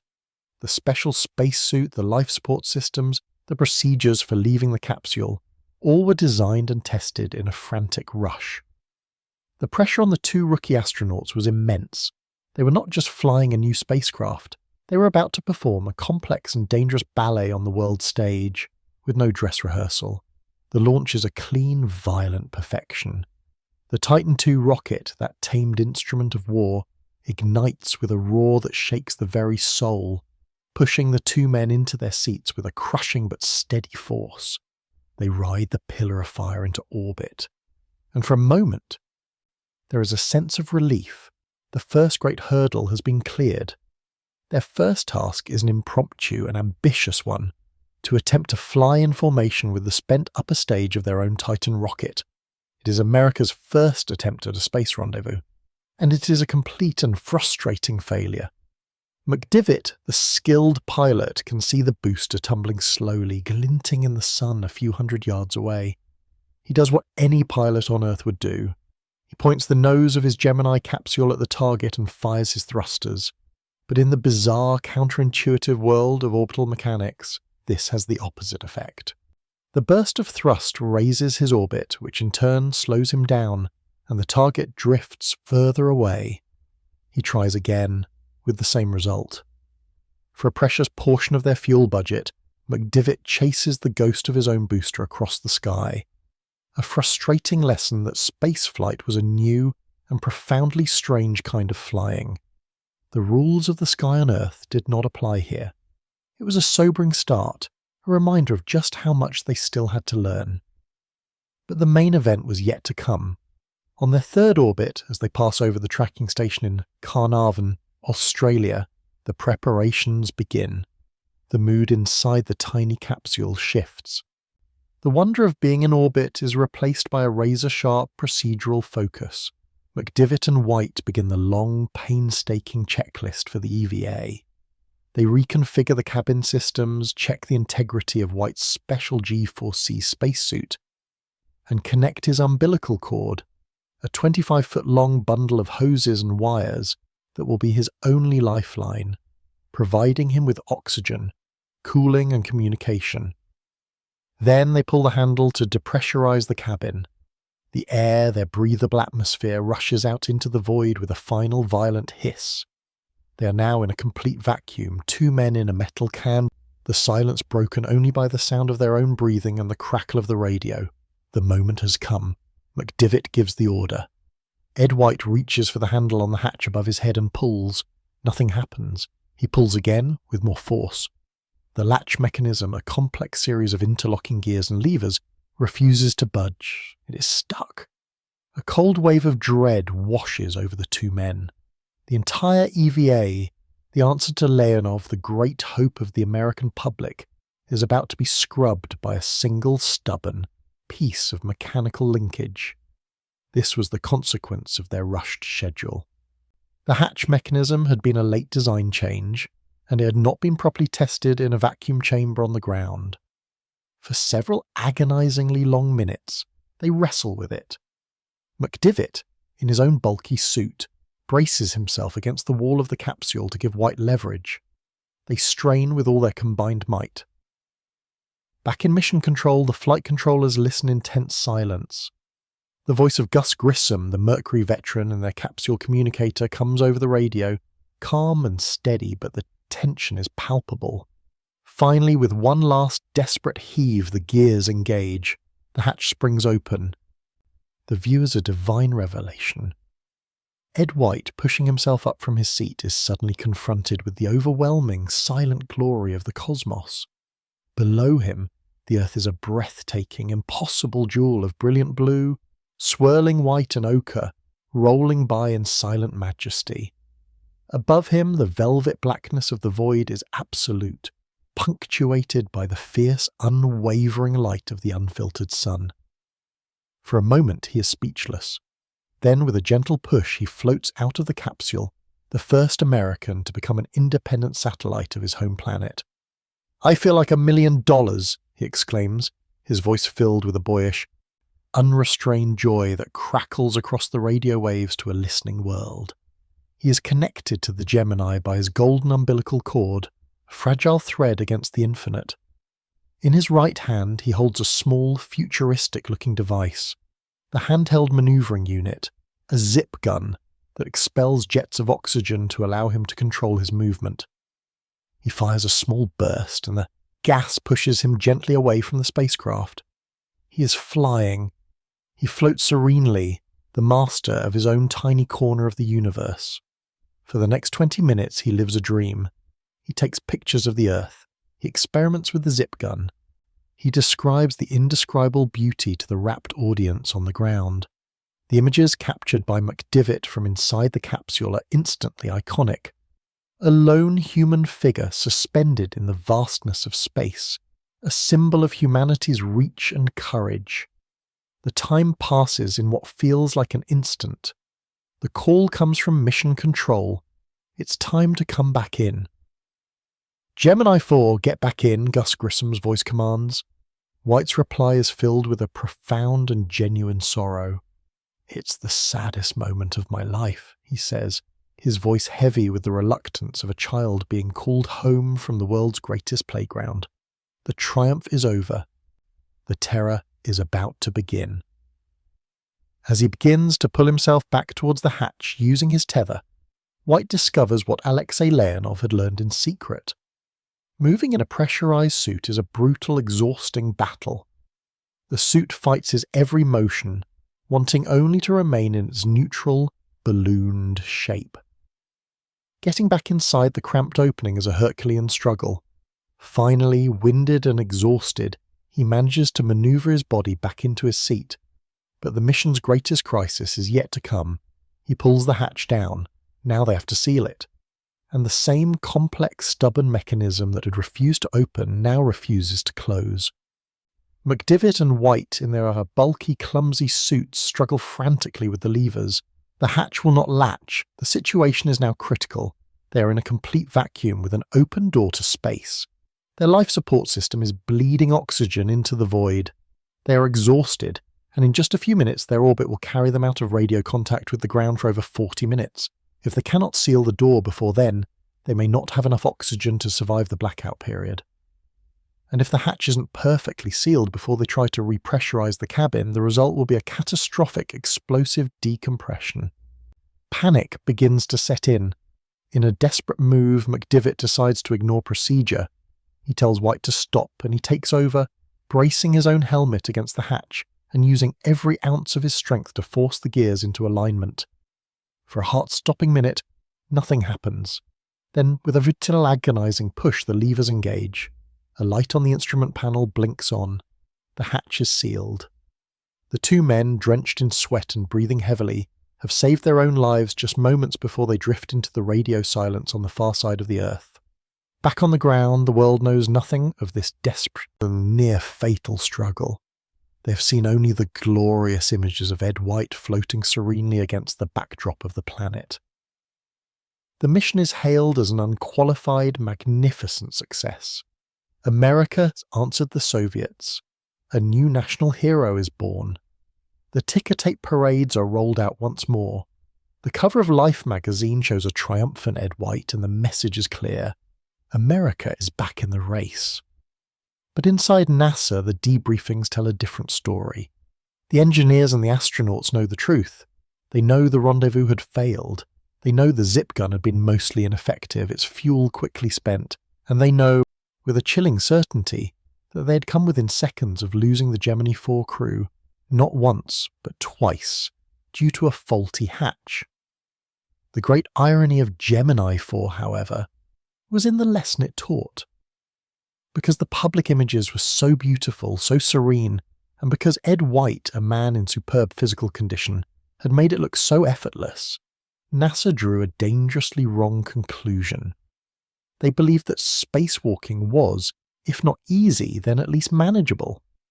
They profoundly underestimated the brutal physics of working in zero gravity, the subtle dance of action and reaction, and the sheer, debilitating physical toll it took on the human body. This illusion of effortlessness, this triumph born of brute force and incredible luck, had instilled a sense of overconfidence that would come back to haunt them. A great victory had been won and a hero had been made. But it had taught them a dangerously wrong lesson, a lesson whose consequences would nearly kill another astronaut on a future flight, pushing the Gemini program to the very brink of disaster. Of the three great jaguars that guarded the path to the moon, the spacewalk was the most spectacular, and rendezvous the most technically complex. But the oldest, largest, and most fundamental beast of them all was time. Before a single bolt could be fastened on the mighty Saturn V rocket, before a single line of code could be written for the Apollo guidance computer, a terrifyingly simple question had to be answered. Could a human being even survive in space long enough to make the journey? Could the delicate, Earth-evolved machinery of the human body withstand 2 weeks in the hostile, weightless void? To find the answer, NASA devised what was arguably the most grueling and unglamorous mission of the entire Gemini program. It had none of the public-facing spectacle of a spacewalk or the high-stakes thrill of a docking. It was, in its purest form, a medical experiment of unprecedented duration and cruelty. The mission was Gemini 7, and its goal was simple: to lock 2 men inside a metal can the size of a phone booth and keep them there for 14 days to see what would break first, the spacecraft or the men. The crew selected for this marathon of endurance were, in many ways, the perfect duo for the job. The commander was Frank Borman, an Air Force colonel and West Point graduate. Borman was the epitome of military discipline, a stuck no-nonsense leader who viewed his role not as one of an adventurer or explorer, but as a soldier on a critical mission. He was not in it for the glory or the thrill. He was there to do a job, endure the hardship, and deliver the data. His focus was absolute. His tolerance for distraction, 0. His pilot, flying his very first mission, was Navy aviator Jim Lovell. Where Borman was intense and laser-focused, Lovell was calm, steady, and possessed a quiet good humour that would prove to be an essential psychological ballast. His unflappable nature was the perfect complement to his commander's rigid discipline. In the crushing intimacy of the Gemini capsule, this balance would be the key to their sanity and their survival. On December 4th, 1965, the 2 men were sealed inside their capsule for what would be the longest American spaceflight for years to come. As their Titan II rocket thundered into the sky, the clock began on their 14-day ordeal. The initial thrill of reaching orbit, of seeing the majestic curve of the Earth, quickly faded, replaced by a relentless, soul-crushing monotony. Their world shrank to the dimensions of their tiny cabin. A world filled with the constant low-frequency hum of fans, the hiss of oxygen, and the crackle of the radio. Their days were rigidly scheduled, a monotonous cycle of tasks dictated by the flight plan. The primary purpose of their mission was to be lab rats, and the medical experiments were constant and invasive. They would spend hours attaching a web of electrodes to their bodies to monitor their heartbeats and brainwaves. They took regular, carefully logged blood samples, a difficult task in zero gravity where a single drop could float away and contaminate the cabin. They performed vision tests, their faces pressed against a device to see if their eyeballs were deforming. They meticulously logged every single item of food and every drop of water they consumed, and in one of the most unpleasant aspects of early spaceflight, they had to manage a crude and difficult waste collection system. The food was a bland, unappetizing affair of freeze-dried powders and pastes squeezed from tubes. The sandwiches were compressed cubes of bread and meat, coated in gelatin to prevent crumbs from floating into the delicate electronics. Personal hygiene was a daily struggle. A sponge bath with a chemically treated cloth in a cabin that grew more ripe with the smell of 2 unwashed men each day. But the physical discomfort was perhaps secondary to the immense psychological toll. Imagine orbiting the Earth every 90 minutes. You are subjected to a sunrise or a sunset every 45 minutes. A constant disorienting strobe effect that shatters your natural circadian rhythm. Sleep became a strange, floating affair, often interrupted. The boredom was a palpable enemy. After you have seen the Earth glide by for the 100th time, even the most majestic view can become routine. There was only the endless checklist of medical tests, the monotonous drone of the machinery, and the same face inches from your own, day after day after day. The most physically torturous aspect of the mission was the spacesuit. The initial plan, a testament to the deep-seated fear of a cabin leak, called for Borman and Lovell to remain suited for the entire 14-day flight. The Gemini G5C suit was a bulky, restrictive garment, and living in it was an agony. It chafed their skin, it was incredibly hot, and the constant pressure made relaxation impossible. After a few days, Borman, a man not given to complaint, reached his breaking point. He argued forcefully with the flight surgeons on the ground that keeping them suited was more dangerous to the mission's success than the remote possibility of a cabin leak. A compromise was reached. They would be allowed to take their suits off, one at a time, meaning one crewman would always be suited and ready to handle a sudden depressurization. The moment Jim Lovell was finally able to unzip his suit and float in just his long underwear was, as he later described it, a moment of sheer blissful liberation. It was a crucial operational lesson. For a long-duration mission to the moon, living in a shirt-sleeve environment was not a luxury. It was a necessity. While the men endured their ordeal, their bodies were waging a silent war against the effects of zero gravity. On the ground, a team of doctors monitored their telemetry with an almost obsessive focus. The data trickling back was a mix of the expected and the worrying. The fluid in their bodies was shifting, leaving them with puffy faces and thin, bird-like legs. Their muscles, with no weight to bear, began to slowly atrophy, and the great unknown, the spectre of bone calcium loss, was a constant concern. Then, on the 11th day of their mission, a break in the monotony, a new star appeared in their sky, a bright point of light that grew steadily closer. It was another Gemini spacecraft, Gemini 6A, with their friends and fellow astronauts Wally Schirra and Tom Stafford aboard, executing the first true space rendezvous. For Borman and Lovell, after more than 200 hours of complete isolation, the sight of another human vehicle was an incredible psychological boost. For a few glorious hours, they were no longer alone. The two ships flew in graceful formation, sometimes just a foot apart. Schirra famously held up a sign in his window that read "Beat Army," a playful jab at the West Point graduate Borman. They joked over the radio and played jingle bells on a harmonica they had smuggled aboard. It was a moment of levity and triumph, a brief welcome party in the middle of their long, lonely voyage. But then Gemini 6A departed, firing its thrusters and shrinking back into a distant star on its way home. Borman and Lovell were alone again, left to face the final, most grueling days of their mission. Their bodies were exhausted, their minds worn thin by the relentless confinement, the desire to come home, to feel gravity, to breathe fresh air, was an overwhelming physical ache. Finally, on day 14, the ordeal ended. They fired their retro rockets and plunged back into Earth's atmosphere, their capsule a fiery meteor after 330 hours in space.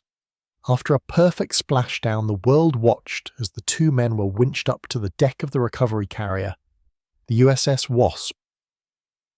They were smiling, but they were spectres of their former selves. They were unsteady, dizzy, and had to be supported by medics. They had returned from the void, but it had taken its toll. The crucial work began immediately. An onboard medical laboratory subjected them to a battery of tests. And the verdict, when it came, was one of the most important moments in the history of the space program. The astronauts were weak, yes, they had lost some muscle mass, but their bones showed no significant calcium loss. Their vision was perfect. Their cognitive functions were sharp. After a few days of reacclimatization, they would be fine. The conclusion was monumental, a victory that echoed through every department at NASA. The human body could take it. The great dragon of time had been slain. Frank Borman and Jim Lovell, through 2 weeks of sheer unglamorous grit, had endured the pain, the boredom, and the confinement, and they had returned with the priceless data that proved it. They had shown that the 8-day journey to the moon and back was not a biological fantasy. It was a real and achievable goal. Their tin can had become the vessel that carried the entire Apollo program into the realm of possibility. With Frank Borman and Jim Lovell enduring their lonely marathon inside the cramped confines of Gemini 7, waging a quiet war against the Dragon of Time, it was time for NASA to confront the second beast guarding the path to the moon. This was the Dragon of Maneuvering, a monster of orbital mechanics and celestial physics, and slaying it was an absolute non-negotiable requirement for the Apollo program. The entire grand strategy for landing on the moon, the concept known as Lunar Orbit Rendezvous, was built upon one critical, unproven assumption: that two spacecraft, separated by miles of empty space while travelling at 5 miles a second, could find each other, fly in perfect formation, and physically connect. If the small bug-like lunar module could not lift off the moon's surface and flawlessly reunite with the orbiting command module, its 2 astronauts would be marooned, left to die 250,000 miles from home. Rendezvous wasn't just a technical challenge. It was the single most complex and unforgiving maneuver in the entire Apollo flight plan. It was the skill that America had to master, and the stage for this high-wire act was Project Gemini. The crew chosen for America's first attempt was a study in cool confidence. The commander was Walter "Wally" Schirra, one of the original Mercury 7 astronauts.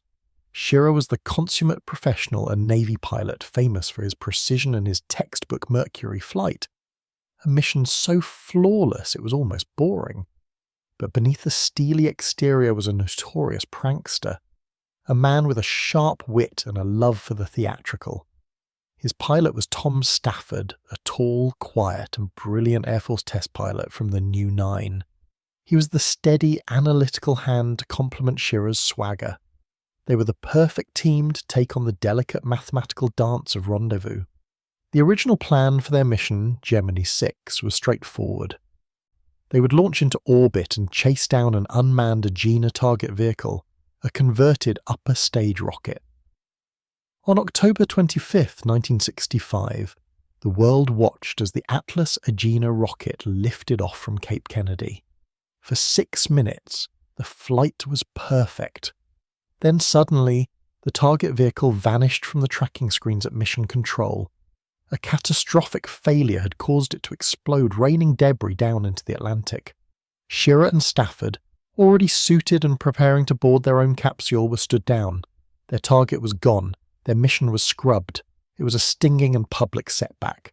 In the aftermath, a mood of deep frustration settled over NASA. But in the midst of this disappointment, a radical, almost heretical idea began to circulate among a few bold engineers. The idea was championed by men like McDonnell Aircraft's Walter Burke, and even the mission's pilot, Tom Stafford. The logic was simple.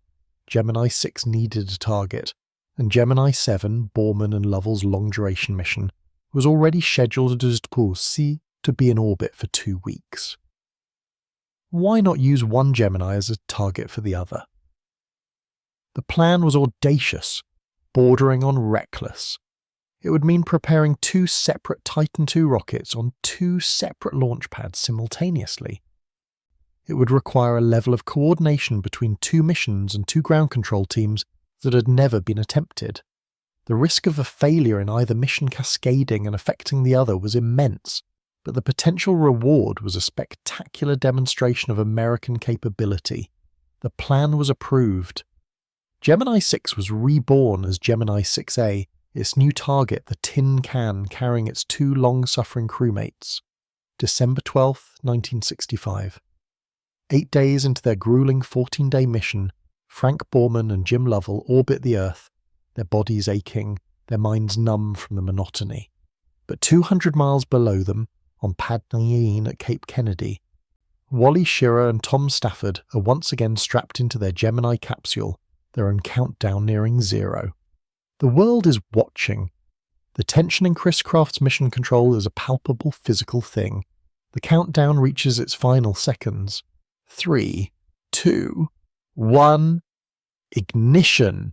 The Titan II's engines explode into life with their characteristic violent roar. The hold-down clamps release.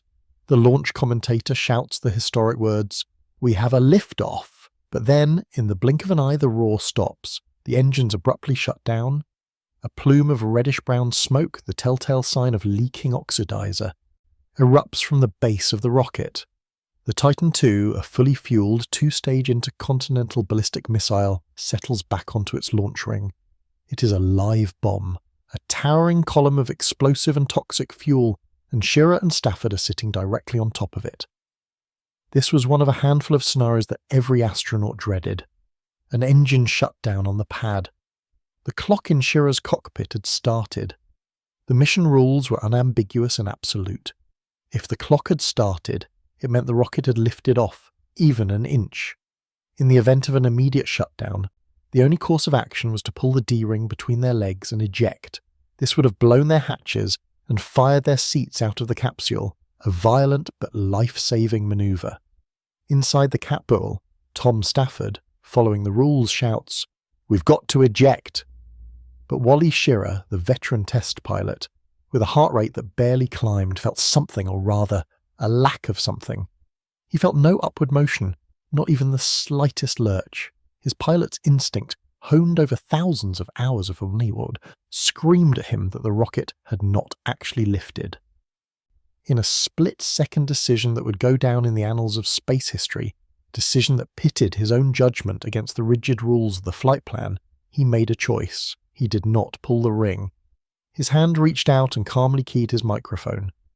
"We have a shutdown," he reported to Mission Control, his voice a mask of pure, unadulterated coolness. His gamble was correct. A small plastic dust cap, mistakenly left in a gas generator port, had caused a sensor to register a premature engine shutdown. Had he ejected, he and Stafford would likely have been injured, the priceless Gemini capsule would have been destroyed, and the entire rendezvous mission, America's great hope, would have been lost. Wally Schirra's cool head had saved the day. 3 days later, after a frantic around-the-clock effort by the ground crews to diagnose the problem and recycle the rocket, they were ready to try again. This time the launch is flawless, or Gemini 6A thunders into a perfect orbit. Schirra and Stafford are finally on their way. The hunt is on. Now began the celestial ballet that was the heart of the mission. Schirra could see Gemini 7, a tiny, impossibly bright star against the blackness, orbiting hundreds of miles ahead of him. His task was not to simply point his nose at it and fly towards it. To do so would be to repeat the frustrating feel of the Gemini 4 crew. Instead, guided by the numbers from his onboard computer and the precise instructions from the controllers in Houston, he began the complex and delicate process of reshaping his own orbit. He fires his thrusters in a precise burn, pushing Gemini 6A into a slightly lower and therefore faster orbit than Gemini 7. For the next few hours he is not getting closer, but he is gaining on them, lapping them from below, then at the precise moment calculated by the men on the ground. Another burn raises his orbit. Another burn circularizes it. He is a celestial hunter, patiently and methodically closing the trap. Aboard Gemini 7, Borman and Lovell are pressed against their windows, their long ordeal momentarily forgotten, straining to see their pursuers. After 11 days of seeing nothing but the Earth, the Moon and the stars, the idea of seeing another human vehicle is almost too much to believe. Then Lovell spots it. "I see a star up here that's a real boomer," he reports, his voice filled with excitement. It is not a star. It is the distant glint of the sun off the Gemini 6A capsule. For the final phase of the approach, Schirra takes manual control. The numbers from the computer have done their job. Now it is up to the pilot's skill. Using his joystick controller, he sends tiny, precise bursts from his thrusters, gently nudging his spacecraft through the final miles. The boomer of a star grows larger, resolving itself into the familiar conical shape of a Gemini capsule. Inside, 2 of his friends are looking back at him. "We are at 20 feet and sitting," Schirra calmly reports to Mission Control. The room in Houston, after hours of silent, focused tension, erupts. For the first time in the history of the world, Two crewed spacecraft are flying in perfect formation. 4 human beings are together in the void, separated by a few feet of vacuum. "We've got a lot of company up here," Borman radios down, his normally stoic voice filled with a sense of wonder. The 2 ships begin a graceful, slow pirouette around each other, a dance of 2 machines at 17,500 miles per hour. The astronauts talk back and forth, crew to crew, cracking jokes, describing the view from their respective windows. They are no longer just voices on a radio, they are neighbours in the newest, most exclusive frontier. And then Wally Schirra, the prankster, sees his moment. He keys his mic with a tone of mock seriousness. "Gemini 7, this is Gemini 6. We have an object in a polar orbit. He's wearing a red suit." As a confused mission control tries to understand what he's talking about, Schirra and Stafford pull out a tiny harmonica and a set of sleigh bells they had smuggled aboard.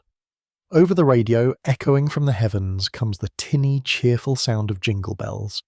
The tension of the past few days, the memory of the near-fatal abort on the pad, all of it dissolves in a shared, joyous laugh that spans the globe. The moment was more than just a prank. It was a declaration of confidence, of mastery. The rendezvous was not a clumsy near miss. It was a flawless, controlled, and utterly perfect demonstration of precision flying. The dragon of manoeuvring had been slain. America had not just proven that rendezvous was possible, they had made it look easy. They had shown the world a level of operational skill and confidence that far surpassed anything the Soviets had demonstrated. The path to the moon was now clearer than ever before, paved by the icy calm of a commander who refused to eject and the skill of 4 men who had performed the first perfect dance in the dark. The triumphant rendezvous of Gemini 6A and 7 was a moment of pure, unadulterated victory. It was a spectacular display of piloting skill and a much-needed boost to the nation's morale. But the engineers at NASA knew it was also a clever improvisation, a one-off stunt that had dodged the central, most difficult question of the Gemini program. A rendezvous proved you could get 2 ships close to each other. It did not prove you could physically connect them. It did not prove you could dock. For the Apollo mission to succeed, docking was everything. It was the crucial life-or-death maneuver that would allow the lunar module to reunite with the command module in orbit around the moon. To practice this, NASA couldn't afford the immense cost and complexity of launching 2 multi-million-dollar Gemini capsules for every attempt. They needed a dedicated, reusable, and, most importantly, unmanned target. They needed a bullseye in the sky. But the vehicle they designed was far more than just a passive target. It was a temperamental, powerful, and utterly essential partner in the dance of orbital mechanics. It was the Gemini Agena target vehicle, and before the astronauts could master docking with it, the engineers first had to tame the beast itself. The Agena was a modified upper-stage rocket, a sleek 30-foot-long cylinder launched into orbit atop its own Atlas rocket. On its front end was a specially designed docking collar, a cone-shaped receptacle that the nose of the pursuing Gemini capsule was designed to fit into perfectly. Once the Gemini pilot had guided his ship's nose into the cone, a set of powerful latches would engage, clamping the 2 vehicles together with a resounding thud. A hard dock. At that moment, the 2 ships would become one, but the Agena's most important feature was what lay at its other end. A powerful 15,000-pound thrust engine. This was the Agena's secret weapon. Once the 2 ships were docked, the Gemini astronauts could actually take control of this engine from their own cockpit. They could fire it up using its immense power to perform massive changes to their orbit, blasting them to higher altitudes than their own small maneuvering thrusters could ever achieve. The Agena wasn't just a target, it was a powerful orbital mule. It would turn their nimble Gemini sports car into a muscular celestial truck, allowing them to practice the high-energy burns that would be needed to get to and from the moon. That, at least, was the plan. The reality was a frustrating and explosive series of failures. The beast refused to be tamed. The first attempt was for the original Gemini mission in October 1965. The world watched as the Atlas Agena lifted off, only to see it explode in a fireball just 6 minutes into its flight. The first beast was dead, a failure that led directly to the improvised rendezvous with Gemini 7. The second attempt for the Gemini 8 mission in March of 1966 was a picture-perfect success. The Atlas rocket performed flawlessly, and the Agena separated cleanly, its engine firing exactly as planned to place it into a perfect circular orbit. It was stable, healthy, and awaiting the arrival of its Gemini partner. For the engineers who had worked tirelessly on the troubled program, it was a moment of immense relief. The beast, it seemed, could be tamed after all. But the beast had another, more bizarre failure in store. For the Gemini 9 mission scheduled for May 1966, another Agena was launched. And again, disaster. The Atlas rocket's control system malfunctioned, sending the vehicle tumbling out of control and plunging into the Atlantic Ocean. 2 out of 3 Agenas had now failed catastrophically. With the program's schedule slipping and pressure mounting, NASA scrambled. They activated a backup plan, a simpler, less powerful target called the Augmented Target Docking Adapter, or ATD. It had the docking collar, but not the big engine. It was a bullseye without the muscle. On June the 1st, the ATDA was successfully launched into orbit. The Gemini 9 crew, Tom Stafford and Gene Cernan, blasted off a few days later to hunt it down. They performed a flawless rendezvous, pulling up alongside their target, ready to make history. But as they got closer, they were greeted by one of the most bizarre and frustrating sights in the history of spaceflight. The protective fiberglass shroud that covered the docking port during launch was supposed to have split open and jettisoned. Instead, it had only partially opened. 2 large panels were stuck, hinged open like the giant jaws of a sea monster. It was impossible to dock. A frustrated Tom Stafford radioed down to Mission Control with a description that would become legendary. "It looks," he said with pure exasperation, "like an angry alligator." The image was perfect. The ATDA sat there in space, its jaws agape, menacing and unapproachable.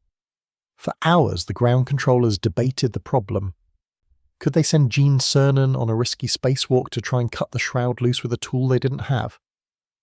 In the end, the risk of the jagged fiberglass puncturing his suit was deemed too great. The mission was another docking failure, defeated by a faulty latch and immortalized by the image of an angry space alligator. The Gemini program was now in serious trouble. Multiple missions had failed to achieve the critical objective of docking. Time was running out. The beast had to be tamed, once and for all. The moment of truth came with Gemini 10 in July 1966. After an exhaustive engineering review, a new, heavily modified Agena stood ready. This time everything worked. The launch was perfect. The target was in orbit. The crew, John Young and Michael Collins, performed another textbook rendezvous. Collins, with a surgeon's touch, guided the nose of his Gemini into the docking collar. There was a gentle bump and then the satisfying clunk of the latches engaging.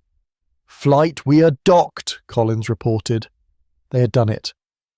For the first time, 2 different spacecraft had been joined together in orbit. But the greatest test was yet to come. Holding their breath, they sent a command to the beast they were now connected to. From the Gemini cockpit, Collins fired the Agena's massive engine. A powerful, sustained shove pushed the 2 men deep into their seats. The combined spacecraft, now a single 7-ton vehicle, roared into a new, higher orbit, its altitude peaking at a record-breaking 475 miles above the Earth. This was the moment. The beast was not just tamed, it was harnessed. They had not only docked with the Agena, but they had taken command of its power and used it as their own. NASA now had a reliable target and a powerful space tug.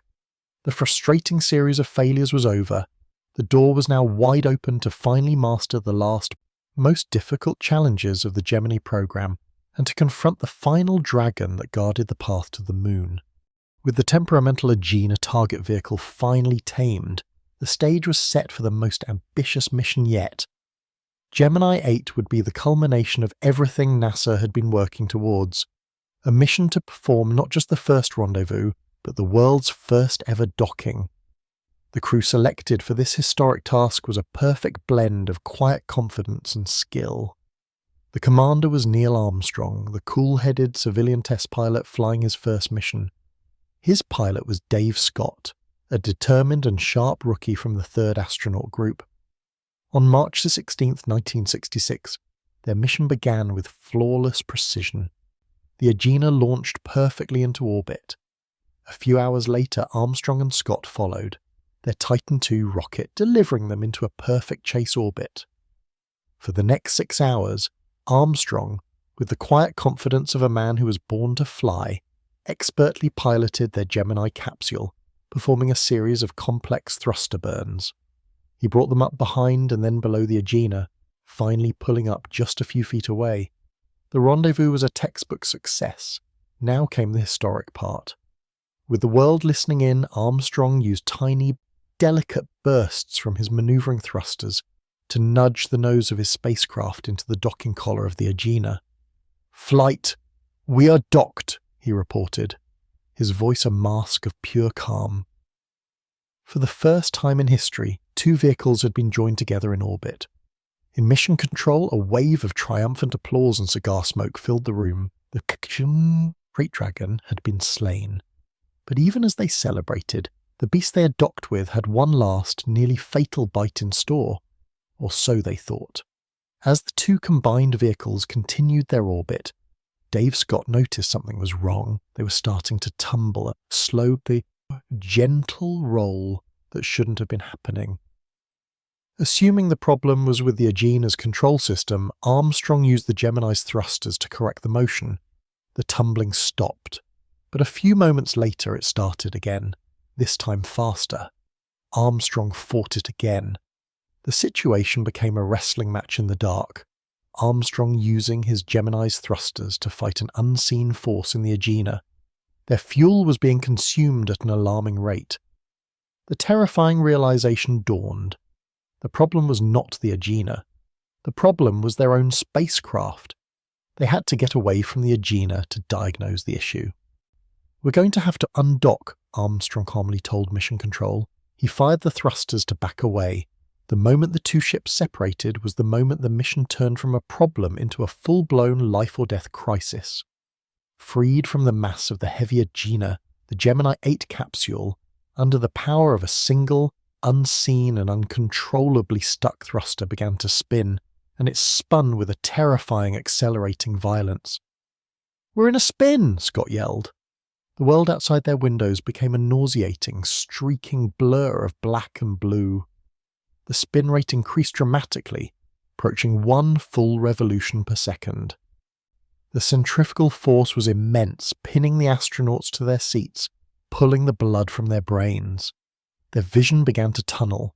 In a few more seconds, they would lose consciousness, and the out-of-control capsule would become their tomb. In this moment of extreme peril, Neil Armstrong became the legend. While his body was being subjected to the crushing G-forces, his mind remained a pocket of pure analytical calm. He knew the main thruster system was the cause of the problem, so fighting it with the same system was useless. In an act of incredible improvisation and skill, he made a decision. He shut down the entire orbital maneuvering system. Then he reached for a different set of controls, the ones for the re-entry control system, a completely separate set of thrusters used only for positioning the capsule during its fiery return to Earth. With a surgeon's touch, while spinning on the edge of a blackout, Armstrong used the re-entry thrusters to fight the spin. He fired them in short, precise bursts, counteracting the force of the stuck thruster. Slowly, agonizingly, the violent spin began to slow. The blurry world outside began to resolve back into the distinct shapes of the Earth and the sky. He had saved them. But the mission was over. The flight rules were absolute. Once the re-entry system was activated for any reason, the crew had to come home immediately. Less than 11 hours after their launch, after a historic triumph and a near-fatal disaster, Armstrong and Scott splashed down in an emergency recovery zone in the Pacific Ocean. They had proven docking was possible, but the mission had exposed a terrifying vulnerability in the machine, a flaw that without the cool head of its commander would have been fatal. With rendezvous and docking now achieved, only the 3rd and final Dragon remained. the challenge of work. And this beast, which had seemed so tame after Ed White's beautiful, effortless float on Gemini 4, was about to prove the most vicious of all. The illusion of ease was shattered on Gemini 9.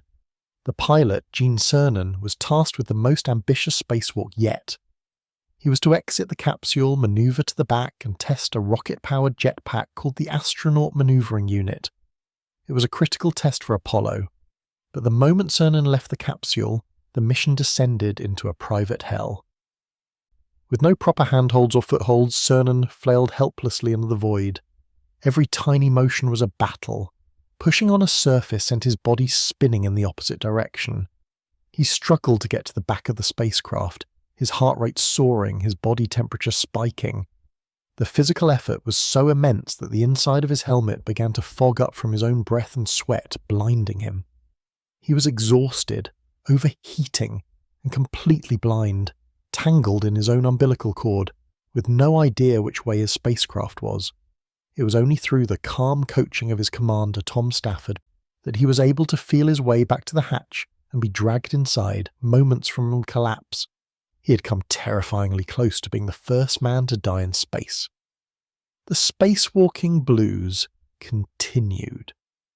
On Gemini the 10 and 11, astronauts Michael Collins and Richard Gordon also attempted complex EVAs, and both ended their spacewalks early, utterly exhausted and overheating.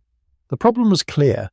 NASA knew how to keep a man alive in a suit, but they had no idea how to make that suit a functional work environment. The Dragon was winning. The entire concept of assembling or repairing things in space was on the verge of being proven impossible. The solution came on the final mission, Gemini 12, and it came from an astronaut who was more of a scientist than a test pilot, Buzz Aldrin.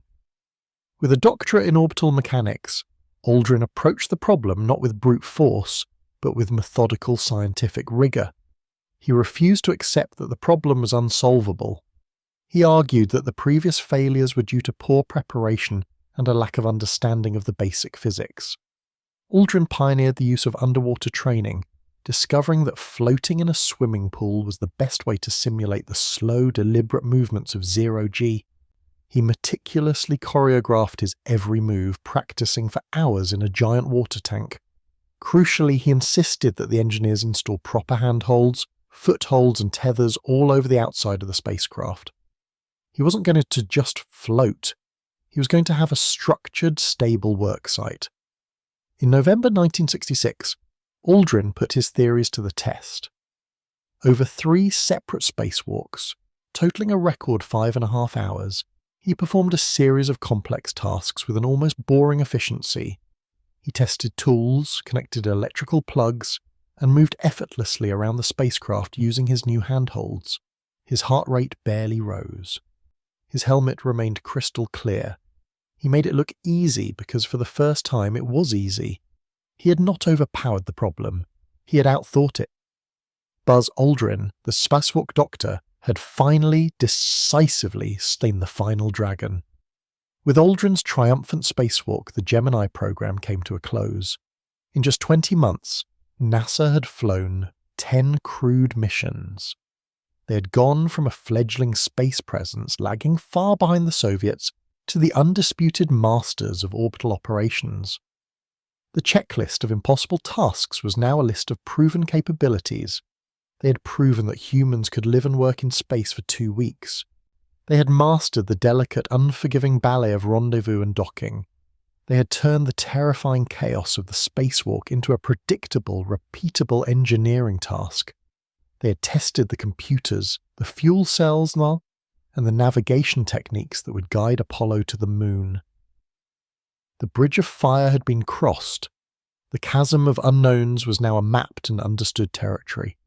The legacy of Gemini was the operational playbook that would make the moon landing not just possible, but inevitable.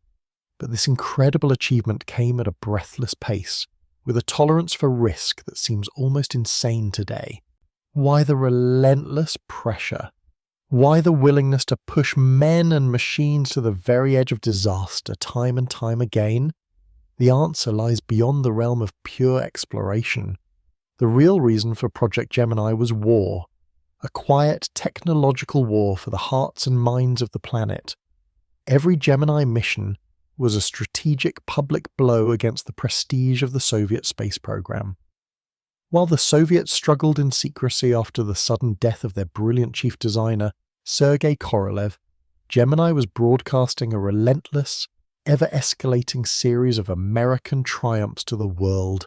Gemini 4's spacewalk was a direct answer to Alexei Leonov. The 2-week flight of Gemini 7 obliterated any Soviet claims to leadership in long-duration flight.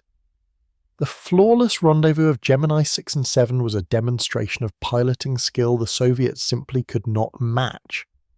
The first docking on Gemini 8, the use of the powerful Agena engine on Gemini 10, the methodical problem-solving of Gemini 12, each mission was another chapter in a public story of American competence, resilience, and inevitable success. The space race, in truth, was not won on the dusty surface of the moon in 10/9. It was won in the cramped cockpit of the Gemini capsule in the mid-1960s. Apollo 11 was the glorious touchdown, the victory lap in front of a global audience. But Gemini was the brutal 99-yard drive down the field that made it possible. It was the program where America, pushed to the brink, fought back, learned, and ultimately mastered the high ground of space. Gemini is the forgotten chapter. The gritty, unglamorous bridge between the pioneering myth of Mercury and the eternal glory of Apollo. But it was on this bridge of fire that the skills were forged, the heroes were made, and a technological war for the future of the 20th century was quietly and decisively won.